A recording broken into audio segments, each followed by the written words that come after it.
안녕하세요. IDFC연구소 대표이사 기용배 선생님입니다. 이제 고3 수험생들 원서 접수 기간이 얼마 남지 않았죠? 그래서 올해는 9월 11일서부터 15일까지 각 대학에 3일 이상씩 수시 원서 접수 기간이고요. 그리고 특히 고3 학생들은 내가 생기부에 이것저것 조금 더 보충해야 될 거는 있는지를 다시 한번 확인을 해보는 시간을 가지시는 게 좋을 것 같습니다. 자, 2024학년도에 입시를 때 대한 특징을 살펴보면 저는 크게 4가지로 구분을 했어요. 거기서 첫 번째는 2024년도에 대입 모집 규모는요, 34만 4천 명 정도였었고요.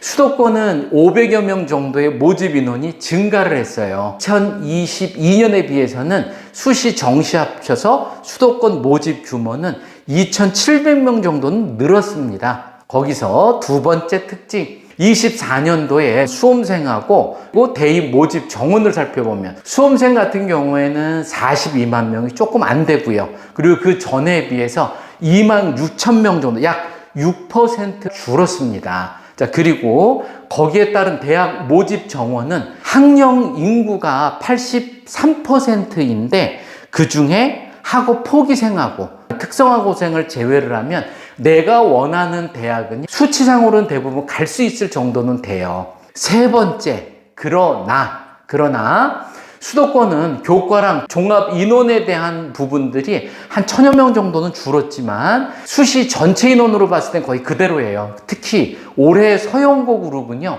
교과 부분들이 많이 줄었어요. 그리고 종합에 대한 부분 늘었습니다. 7개 대학으로 봐서는 교과 전형에 대한 인원이 4% 정도가 증가하였습니다. 마지막 4번째 특징. 그래서 내가 상위권을 준비한 학생이라면 학생부 종합전형은 반드시 준비를 해야 되는 상황입니다. 자, 그리고 교과는 주요 15개 대학 수준으로 가잖아요. 그럼 감소폭이 있어서 학력 인구 감소 부분들을 생각을 하면은 원래 큰 영향 부분들은 주지는 않아요. 그래서 수험생들이 갖고 있는 정시에 대한 관심사들이 많을 텐데 올해 주요 15개 대학의 정시 비율은 거의 40%로 일정하거든요. 자, 그래서 학생부 종합전형은 거기에 따라서 여전히 교과전형보다는 많고요. 그리고 고생이 감안을 했을 때 한 60에서 70% 정도가 합격하는 것을 감안을 하면 학생부 종합전형은 여전히 교과전형의 2배 정도 이상 수준은 된다라고 말씀드릴 수 있을 것 같아요. 자, 그리고 올해는 그래서 2023에 대한 교과 분석이랑 24년도 교과의 전망에 대한 부분들을 말씀드리려고 합니다. 자, 목차는요, 크게 5가지로 구분을 졌는데, 자, 1번 학생부 교과 전형하고요, 거기에 특분들을 말씀을 드릴 거고, 2번은 교과 전형의 종류, 3번은 대학별 진로 과목의 반영 교과에 대한 부분들이거든요. 자, 여기까지는 아예 기초적인 초급 수준에 대한 부분들이지만은 중간중간에 팁을 하나 드릴 거니까 그거 꼭 잘 들으시고요. 그래서 4번, 5번은 중요한 내용들 많이 들어있습니다. 4번, 자, 서울의 주요 대학 변경 사항, 요거 부분들을 보고 24년도에 교과 전형을 예측을 해드릴 거예요. 자, 그리고 5번은 2023년 교과 전형의 분석과 교과 전형의 24년도 전망에 대해서 말씀드리려고 하니까 4번, 5번 특히 중요합니다. 자, 같이 보시겠습니다. 첫 번째, 학생부 교과 전형과 특징. 그럼 도대체 교과 전형은 뭘 교과 전형이라고 하는 거지? 교과 전형의 정의는 뭐냐면요, 여러분들의 교과 내신 성적 있잖아요. 그 부분들에 항상 50% 이상을 반영하는 전형을 교과 전형이라고 합니다. 자, 그러면은 이 부분들은 교과 성적을 정량적으로 평가하는 학생부 교과 전형은 다른 전형에 비해서 상대적으로 합격 가능성이 어느 정도 예측하기 쉽습니다. 그래서 안정 지원하는 사례가 많이 있고요. 그리고 중복 합격자가 많은 편이에요. 그래서 이에 따라 충원 합격률도 매우 높은 편입니다. 자, 그럼 특징 한번 살펴볼게요. 첫 번째, 교과 전형은 중복 합격이 많고요. 거기에 따른 충원율이 높고, 그리고 성적이 높은 지원자가 여러 대학을 중복으로 지원을 해서요, 합격하는 경우가 흔히, 그래서 충원율이 매우 높습니다. 자, 그리고 두 번째, 수능 최저 학력 기준이 있는 경우라면 교과 성적의 합격선은 더 낮을 수밖에 없고요. 반면에 최저 기준이 없는 경우는 지원한 모든 학생이 평가 대상이 되니까 입결은 당연히 올라가겠죠. 그래서 수능 최저기에 대한 최저학력 기준들이 어떤 분들은 어머님들이 가끔 문의해서 이런 분들이 계세요. 뭐라 그러시느냐면은 점수는 입결보다 훨씬 높은데 수능 최저학력 기준을 맞췄는데 이러면은 합격이 될까요? 라고 물으시는 경우들이 많아요. 떨어지죠. 사실은 이 수능 최저학력 기준을 못하게 평가 대상에서 무조건 제외입니다. 그래서 막연히 기다리시면 안 돼요, 어머님들. 무조건 떨어지는 겁니다. 자, 그래서 3번 학생부 교과 전형의 종류를 보잖아요.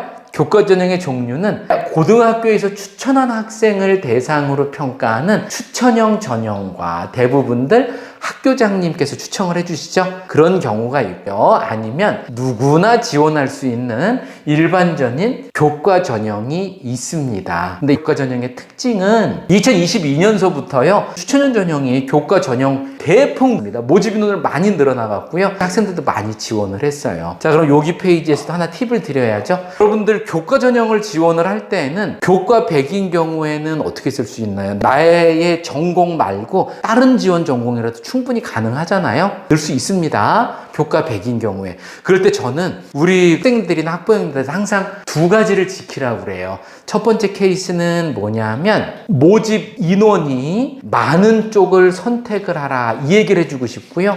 자, 그리고 또 하나는 많이 들어본 학과 있죠? 요거 두 개는 굉장히 중요합니다. 자, 이거 누가 모르나? 근데 한번 수치상으로 들어서 말씀을 한번 드릴게요. 예를 들어서 A 학과는 10명을 뽑고요. B 계열은 20명을 뽑는다고 합시다. 모집 인원이. 그러면 당연히 어느 쪽이 합격 확률이 높아요? 맞습니다. 20명 쪽이 합격 확률이 당연히 높겠죠? 자, 그런데 추합률을 보면 아까도 말씀드렸지만 추합률이 교과 전형이 좀 많이 도는 편이에요. 근데 그냥 우리끼리 얘기니까 한 반 정도 돈다고 얘기할게요. 50%. 그럼 10명에서 50% 돌면은 5명 돌겠네요. 20명에서 반 돌면 10명 돌겠네요. 이것만도 이쪽이 유리하죠? 근데 실제로 안 그래요. 더 돕니다. 12명, 13명 이 정도로 돌아요. 이게 같은 조건인 상황이라면은 대부분 모집 인원이 많을수록 훨씬 더 잘 돕니다. 그리고 추합에 대한 부분도 훨씬 더 높으니까 요거 잘 선택을 하시고요. 그리고 또 하나 많이 들어본 학과를 지원을 하라. 요거는 어떤 의미냐면은요. 우리 아이가 전국에서 1등을 하는데 쓰고 싶은 학과가 경찰 행정학과를 쓰고 싶다고 해요. 그러면은 쓸 수 있는 학교는 어디밖에 없느냐 하면 동국대, 용인대, 가천대 요 정도밖에 없어요. 왜 그러냐면은 동국대 위로는 경찰 행정학과는 없습니다. 꼭 가고 싶다 하더라도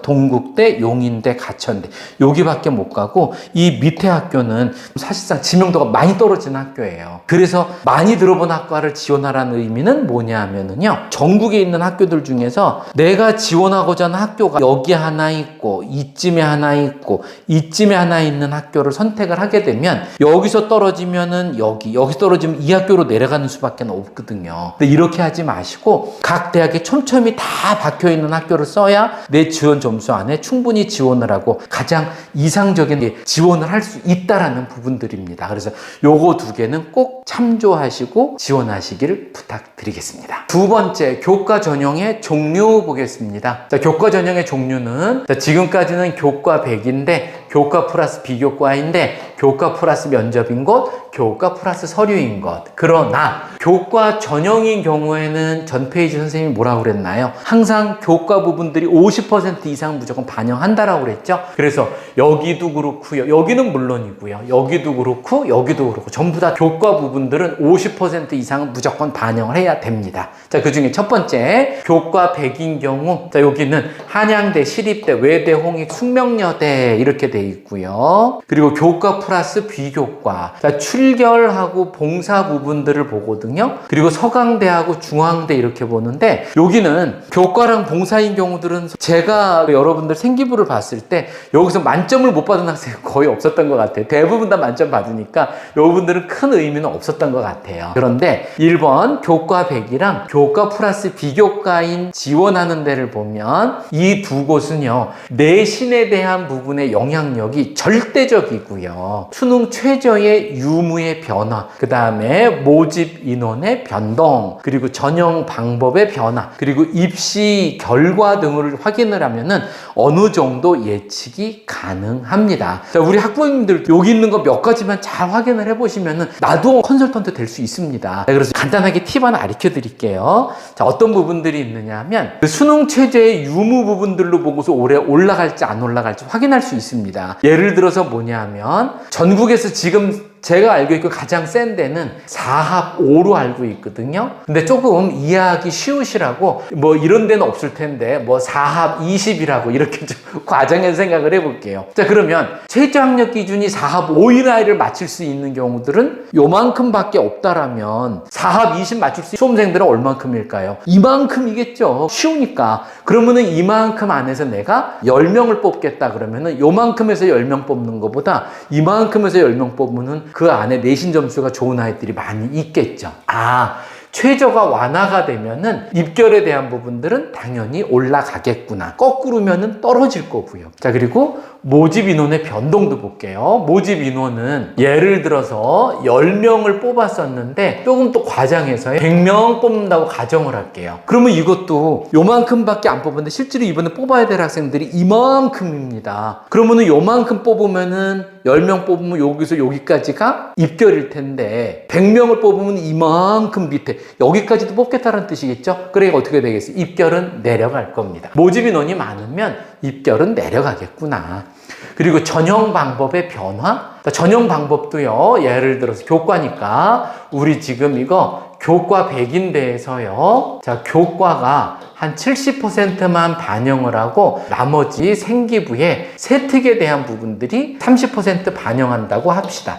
자, 이런 경우들 지금 많이 있습니다. 이런 대학이 경희대, 건국대, 동국대 이런 케이스들이거든요. 근데 교과로만 뽑다가 교과로 선발해야 될 조건이 요만큼이었었는데 이번에는 여기 말고 생기부까지 포함을 해서 생각을 하면은 이만큼인 학생들 선발할 수 있겠죠. 여기 생기부 좋은 학생들이 이 위로도 올라갈 수 있고 이 밑으로 내려갈 수 있으니까는 이런 경우들 되면은 생기부 좋은 학생들이 반영이 되면은 조금 입결은 떨어진다 이렇게 될 거고요. 이것도 거꾸로 되면은 다시 올라가겠지, 그죠? 그런 부분들을 감안을 하잖아요. 그러면은 우리 학부형님들이나 우리 학생들도 대강 입결을 예측할 수 있습니다. 그리고요, 작년 재작년 거 이렇게 했을 때 아무 변화가 없어요. 없으면 아주 조금씩 뭐 0.1등급 0.2등급씩 오르락내리락 해요. 큰 변화표는 없이 우리 뭐 속된 표현으로 퐁당퐁당이라고 합니다.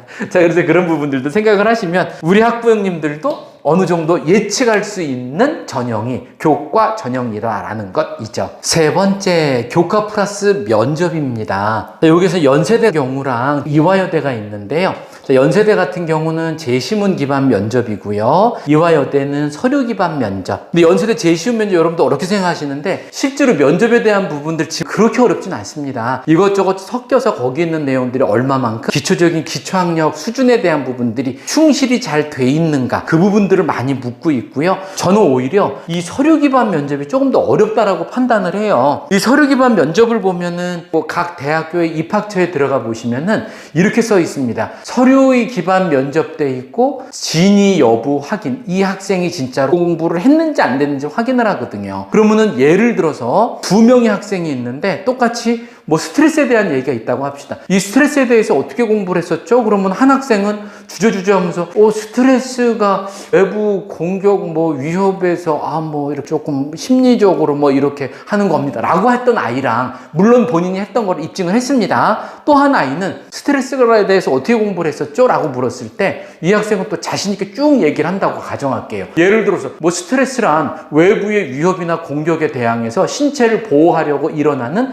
비특이적인 생물학적 반응을 의미합니다. 또 스트레스가 건강에 좋지 않은 영향만 있는 것도 있지만 오히려 적당한 스트레스 같으면 신체와 정신력에 활력을 주기도 합니다. 특히 코티솔 호르몬 같은 경우는 급성 스트레스에 반응하는 물질로 스트레스를 받았을 때 힘과 에너지를 조금 보충해주는 역할도 하고요. 거기에서 분비된 코티솔은 위협이나 외부 자극에 맞서서 대항하도록 각 기관의 혈액을 방출하도록 하는 역할을 합니다. 특히 스트레스는 맥박과 혈압이 증가해서 충분한 산소를 얻기 위해서 호흡도 빨라지며 만성 스트레스에 대한 부분들은 혈중 농도가 높아지고 식욕 증가와 지방을 축적을 해서 고혈압 그리고 근조직의 손실이 우려된다고 생각됩니다. 이렇게 얘기를 한다면 여러분들 누굴 뽑으시겠어요? 맞아요. 무조건 두 번째 학생이겠죠. 그래서 내가 기초적인 내 생기부 안에 있는 것 스트레스라에 대한 거를 얘기를 했더라도 사정관들은 그렇게 봅니다. 얼마만큼 넓고 깊이 있게 공부를 하였는지 굉장히 중요합니다. 그래서 여러분들 생기부 안에 있는 내용을 가지고서 얼마만큼 깊이 있게 공부를 하는지를 굉장히 중요해요. 근데 일부 이제 우리 친구들끼리 면접에 대한 얘기 주고받고 그것도 도움이 많이 되긴 하지만 확실하게 깊이 있고 폭넓게 공부하는 것이 또 하나의 팁이라고 말씀드리고 싶습니다. 내용 다시 보겠습니다. 여기에서 교과는 즉 교과 플러스 면접에 대한 부분들은 연세대하고 이대에서 보는데 연세대는 제시문 기반, 이대는 서류 기반 면접을 보는데 교과는 어느 정도만 나는 신뢰할 거야. 그리고 다른 요소로 여러분들의 변별력을 확보를 해서 우수한 학생을 선발하겠다는 취지라고 말씀드릴 수 있습니다. 네 번째는 교과 플러스 서류인데요. 여기 서류 반영하는 학교 고려대, 성균관대, 경희대, 건국대, 동국대 이렇게 보고 있고요. 여기서 고려대는 모든 과목의 서류를 전부 다 봅니다. 그리고 성균관대는 등급이 나오는 과목은 정량적으로 계산해서 점수를 매길 거고요. 나머지 진로에 대한 부분들은 서류를 볼 계획입니다. 자, 그리고 경희대는요, 교과 세부 능력 및 특기사항 부분들을 확인을 하고요. 자, 이렇게 교과 세부 능력 및 특기사항을 전부 확인하는 대학도 있고요. 아니면 대학에서 필요한 것만 확인하는 대학도 있으니까 각 대학에서 얘기하는 부분들 직접 그 대학에 입학처 들어가서 확인 꼼꼼히 해보셔야 될 것입니다. 세 번째, 대학별 진로 과목에 의한 반영 교과 보겠습니다. 자, 1번 전교과 다 보는 데는요, 연대, 고대, 성균, 서울, 시립대 여기 전교과를 다 보고요. 그리고 두 번째, 국영수, 사과한, 서강, 한양, 중앙, 건국, 이화여대, 숙명여대. 그리고 세 번째, 국영수사, 인문은 이렇게 보고 국영수과, 자연은 이렇게 보는 대학도 있대요. 요거는 경희대, 외대, 홍익. 요 부분들은 전공에 필요한 계열의 계열 적합성을 보겠다라는 취지죠. 그러면은 내가 이거를 어느 대학에 넣었을 때에 어느 대학 내신 점수가 어떻게 확인을 하지? 이 부분들은 아마 대학 어디가 여러분들 점수 기록하는 부분들이 있거든요. 거기다 점수 넣어보면은 각 대학별로 내가 몇 등급 전부 다 확인해 볼 수 있어요. 반드시 확인해 보셔야 됩니다. 자, 그리고 4번 일부 과목을 반영하는 대학. 자, 대표적인 대학이 동국대가 있는데요. 자연 계열은 국영수과 중 10과목만 반영, 인문 계열은 국영수사 중 10과목만 반영. 이거는 뭐냐면은요, 예를 들어 A 학생, B 학생이 있는데 A 학생도 둘 다 4등급이에요. A 학생은 또 국어, 영어, 수학, 탐구 과목이 4, 4, 4, 4 해서 4등급, B는 2, 6, 1, 7에도 평균 4등급이에요. 자, 그랬을 때 어느 대학은 우리는 전부 다 반영을 할 거야 그러면은 둘 다 4등급이겠지만 우리 대학은 상위 2과목만 반영할 거야 그러면은 이 학생 같은 경우 어느 과목으로 내든지 4, 4, 4, 4 하니까 평균 4등급 나올 거예요. 근데 이 학생은 2, 6, 1, 7 이렇게 돼버리니까 2하고 1이랑 합쳐서 평균 내면 얼마 돼요? 1.5등급으로 뛰어오르죠? 이런 대학 중에 하나가 동국대입니다. 그리고 수도권에 있는 대학들, 이런 대학들 많아요. 여러분들 찬찬히 찾아보시면은요, 내가 어느 대학에 지원했을 때 등급이 많이 오를 수 있는 대학 찾아볼 수 있습니다. 자, 그래서 다른 학교에 비해서 입시 결과는 당연히 높게 나타날 수밖에 없고요. 여러분도 잘 찾아보시면 내가 3등급이었는데 무려 1등급으로 뛰는 학생 작년에도 무지 많았어요. 여러분들 자신감을 가지십시오. 자, 그 다음에 교과 전형은요, 내신의 영향력이 절대적이어서요, 예측 가능성은 높은 전형이지만 여기에서 수능 최저의 유무에 대한 부분들, 전형의 변화, 모집 인원의 변화 등으로 예전의 입시 결과를 참조를 하고요. 하고요. 그리고 특히 교과 이외에 면접이나 서류 등을 반영하는 대학은 면접 준비나 서류를 확인을 해서 학교 선생님께 꼭 확인을 받고요. 그리고 본인의 서류가 어느 정도의 경쟁력이 있는지를 알고 있는 것이 매우 중요합니다. 자, 이 부분들은요, 제가 전에도 여러분들한테 말씀을 많이 드렸는데, 여러분들 주변에서 가장 여러분들한테 길을 제대로 알려주실 수 있는 분은 누구라고 생각해요? 저인가요? 아니에요. 여러분들 학교에 있는 여러분 담임 선생님과 진로 선생님입니다. 왜 그러냐면은요, 여러분들 학교에 계신 분들은 여러분들 학교에서 있는 이 아이가 무슨 점수, 무슨 진로 과목을 배웠을 때 어디까지 대학을 갔다는 기록이 전부 다 있어요. 그래서 그 자료를 학교 선생님이 찾아보시면서 여러분들 제시를 해주는 게 가장 큰 여러분들의 도움이 될 거고요. 그걸로 인해서 합격률이 가장 높을 거예요. 진로 선생님한테 가서 정중하게 인사하고, 선생님 이런 부분들 혹시 제 이 생기부에 대한 경쟁력이 얼마나 되는지 부분들을 꼭 확인해 보시고 어느 정도까지 학교를 갈 수 있는지 확인해 갖고서 컨펌을 받으시는 게 가장 중요하다고 판단됩니다. 자, 그래서 특히 자신의 서류를 과시해서요, 6개 모두 학생부 종합전형으로 지원하는 것은 이건 저는 정말 위험하다고 봐요. 사실은 학생부 종합전형 같은 경우는요, 예측이 사실 쉽진 않아요. 교과 전형 같지 않기 때문에. 그래서 여기서 학생부 종합전형의 평가하는 평가 내용이 어느 정도 수준인지는 사실은 뭐 많은 컨설턴트들도 있고 학교 선생님들도 그렇고 전문 컨설턴트들도 정확하게 짚어내기 쉽지 않을 겁니다. 그래서 6개 모두를 쓰시는 거는 저는 바람직하지 않다고 보고요. 그리고 교과와 학생부 종합전형이 자신의 서류나 내신에 맞게 균형 있게 지원하는 것을 권장을 합니다. 그래서 어느 정도 잘 조합을 해서요, 교과 한 2개, 나머지 학생부 종합전형 한 4개 정도, 그리고 내가 논술에 자신이 있어 그럼 논술도 1개나 2개 정도. 뭐 저의 개인적인 견해로는 하나로 싹 몰아쓰는 건 별로 바람직하지 않아요. 6개를 전부 교과전형, 6개를 전부 다 종합전형, 이런 부분들은 바람직하진 않다고 봅니다. 자, 다음부터 같이 보시겠습니다. 4번 보겠습니다. 2024 주요 대학의 교과 변화에 대한 부분들인데, 자, 여기는 수능 최저학력 기준이랑요, 모집 인원의 변화 부분들만 갖고 왔어요. 이 2개의 요소가 입결에 영향을 많이 줍니다. 여기 보니까 서울대가 빠졌네. 서울대 왜 빠졌을까요? 서울대학교에는 교과 전형이 없죠. 학생부 종합 전형만 있습니다. 직윤이랑 일반 전형 둘 다, 그죠? 그래서 그것도 뺐는데, 사실 올해도요, 서울대학교 같은 경우는 모집 인원도 여기도 많이 감소됐어요. 그래서 약간 오르리라고 판단은 돼요. 이건 이따가 다시 말씀드리고요. 자, 고려대하고 연세대 보겠습니다. 먼저 고려대. 자, 고려대학교 같은 경우는 인문이나 자연이나 3합 6에서요, 3합 7로 완화를 시켰어요. 자, 이거 지금 최저 완화시키면 어떻게 된다고요? 맞습니다. 약간 입결 올라가주죠? 거기다가 또 870명에서 200명 이상을 또 모집 인원을 왕창 줄였습니다. 그래서 올해는 많이 올라가리라고 봐요. 거기에 연세대 같은 경우는 최저는 계속 없었는데, 연세대학교 같은 경우도 모집 인원에서 많이 줄였습니다. 자, 그럼 이 부분들을 보면 서울대, 연대, 고대들을 가장 많이 올라가리라고 판단되는 경우는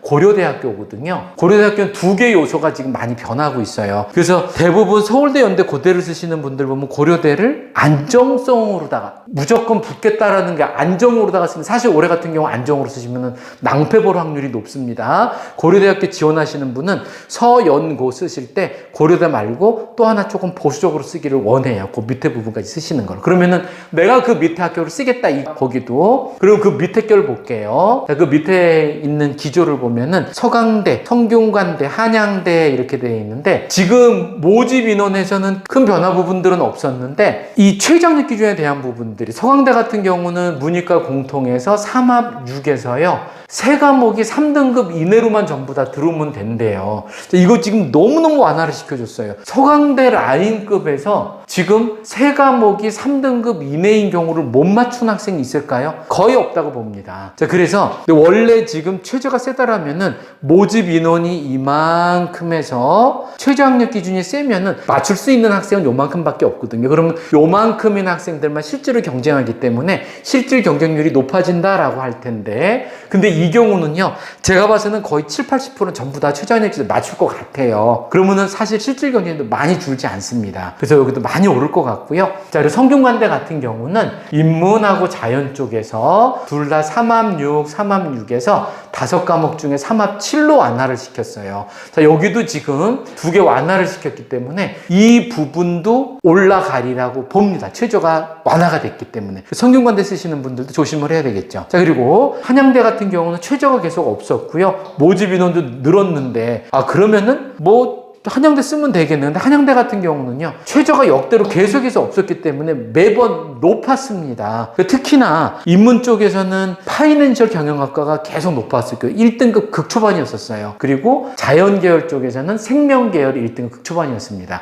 그래서 그 2개 부분들 거 있었고요. 다른 학과도 만만치 않았습니다. 그래서 그 부분들, 그래서 한양대까지도 쉽지 않을 것 같아요. 자, 그러면 중앙하고 경희대 부분들이 남았는데, 이때 중앙이랑 경희대를 보면은요, 자, 둘 다 3합 7에서야 최저가 똑같이 3합 7이고 변화된 부분들은 없어요. 자, 그런데 여기 3합 7을 보잖아요.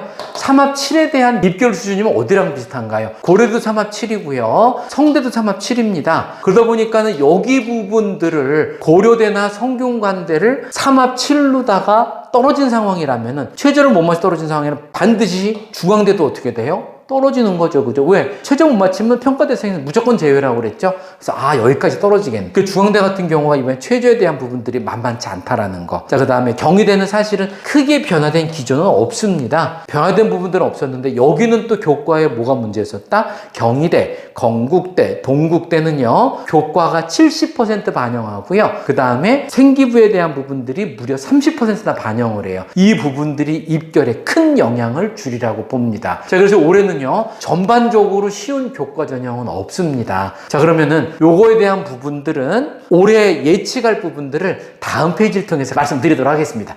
5번 보겠습니다. 2023년도의 교과 분석과 24년도 교과 전망에서요. 첫 번째, 23년도 교과 전형의 분석 결과 말씀드리겠습니다. 여기서 내용 중요합니다. 같이 잘 보십시오.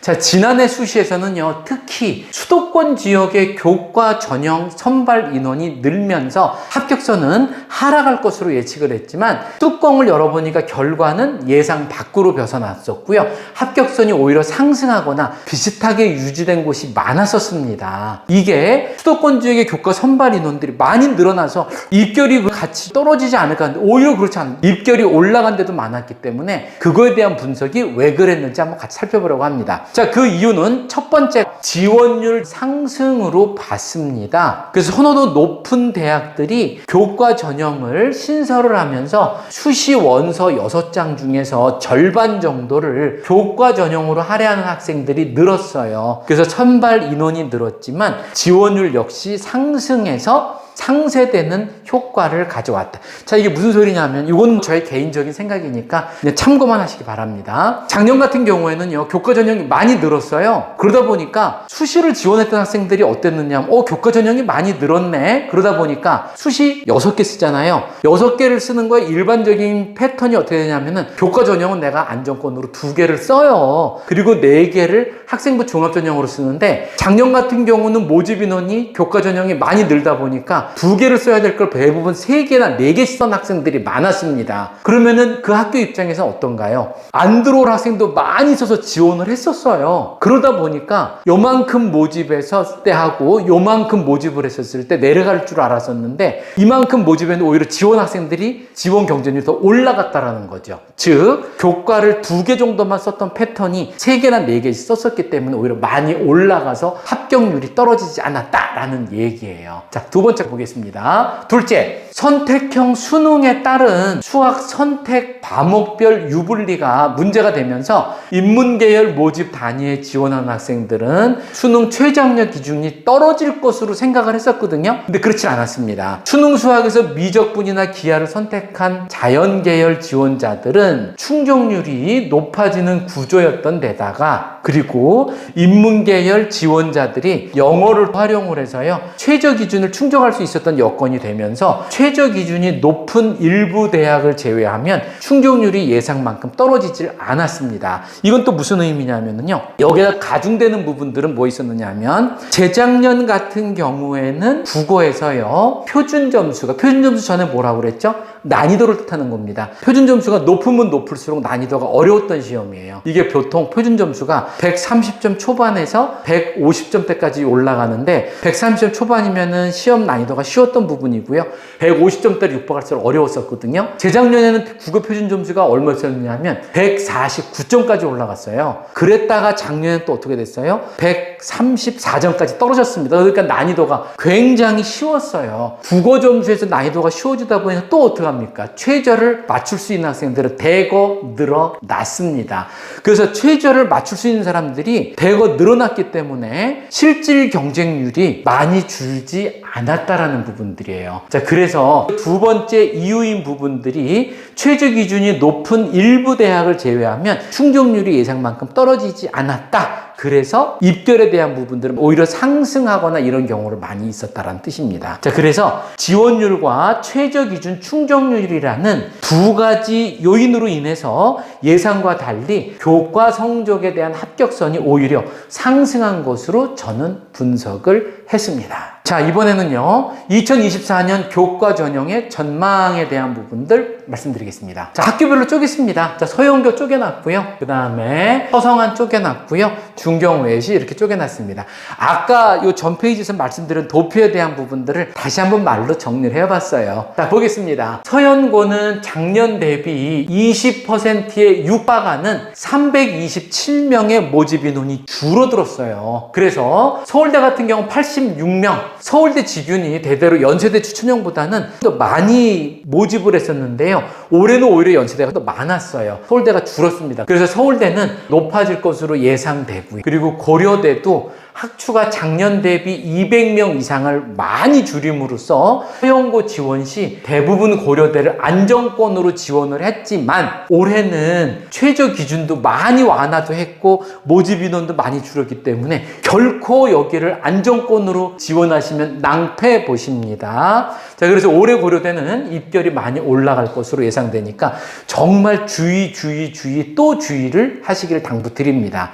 다시, 그래서 고려대는요 최저 완화로 인해서 실질 경쟁률이 많이 상승할 거예요. 그래서 작년에는 학업 우수랑 중복 지원이 가능했지만 올해는 중복 지원 안 되죠. 그래서 일반고 학생들은요 학업 우수형보다 내신 점수가 그나마 쉽다는 학추를 먼저 고려해야 되지 않을까. 그래서 작년 경우에 보면은 복수 지원의 가능으로요 학업 우수는 조금 높은 과를 많이 쓰고 그 다음에 학추로다가요 약간 낮은 과를 많이 지원을 했었거든요. 근데 올해는 어떻게 된다? 고려는 하나밖에 못한다. 중복 지원 불가라고 그랬습니다. 자, 그래서 올해는 한 개만 지원하다 보니 일반고는 학교 추천을 선택하는 경우가 많을 거라고 예상됩니다. 자, 그러면 2번 서성한 라인은 어떻게 되냐 이거죠. 그래서 서영고 라인이 조금 어려워질 수 있겠구나라는 거겠죠. 자, 그러면은 다시 그걸로 서성한 라인은 어떻게 되는지. 그러면은 서영고에서 모집 정원의 축소로 불합격이 됐다라면 서성 라인에서 교과 전형까지도 대거 밀려서 아래로 내려올 텐데 작년에 비해서 최저 기준이 너무 완화를 했어요. 그래서 내신 컷이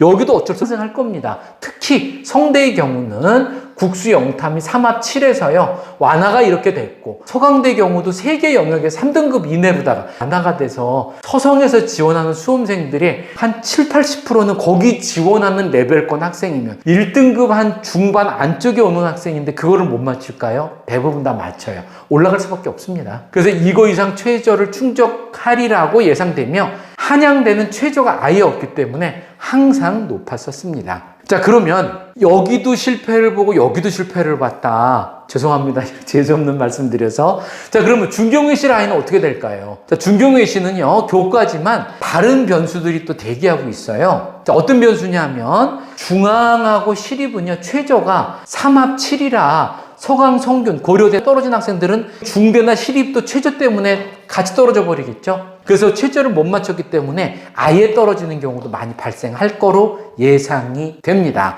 거기에 또 경희대, 건국대, 동국대는 어떻게 됩니까? 교과 전형임에도 불구하고 서류 평가를 하게 돼 있습니다. 자, 그래서 교과가 70%, 그 다음에 서류 부분이 30%나 반영을 해요. 그렇기 때문에 이 부분도요 큰 요소로 결정될 상황입니다. 그래서 여러분들 지금 내신이나 이런 부분들이 결론 부분들을 말씀을 드리면은 지금 어디를 봐도 올해는 어려울 거고요. 다른 학생들하고 다 똑같은 조건들이에요. 그리고 특히나 서영고 부분들은요, 올라가도 크게 올라가지도 않고 크게 떨어지지도 않아요. 거기서 조금 정도 올르락 내리락 이 정도밖에 안 합니다. 왜 그러냐 하면은 아예 최상위권 대학들은 상향으로 평준화가 돼 있기 때문에 큰 점수 오르락 내리락 차이 없으니까 자신감 갖고 지원하시기 부탁드리겠습니다. 그래서 여러분들 마지막 부분이라도요, 내가 내신 부분이 조금 안 좋았다고 하더라도 절대 포기하지 마시고요. 서류나 면접평가 등 이런 부분들로 인해서 작년에 입시 결과가 조금 더 변화된 부분들로 나타날 수도 있으니까 내 내신 성적 그리고 생기 꾸준히 관리하시는 게 가장 좋고, 특히 최저에도 영향이 많이 가니까 최저 부분들도 많이 대비해 주시기를 부탁드리겠습니다. 마지막으로 또 한 말씀 잔소리하고 끝내겠습니다. 여러분들이 생각하고 계시는 지금 가지고 있는 꿈보다 더 큰 꿈을 꾸시기를 부탁드립니다. 성공은요, 머리가 좋은 게 아니고요, 꾸준히 내가 용기를 냈기 때문이라고 판단합니다. 여러분들 더 큰 꿈을 위해서, 또 더 큰 꿈을 이루기 위해서 저희 아이디어에서 여러분들에게 최선을 다해 드리도록 하겠습니다. 다음에는 조금 더 좋은 영상으로 찾아뵙겠습니다. 감사합니다.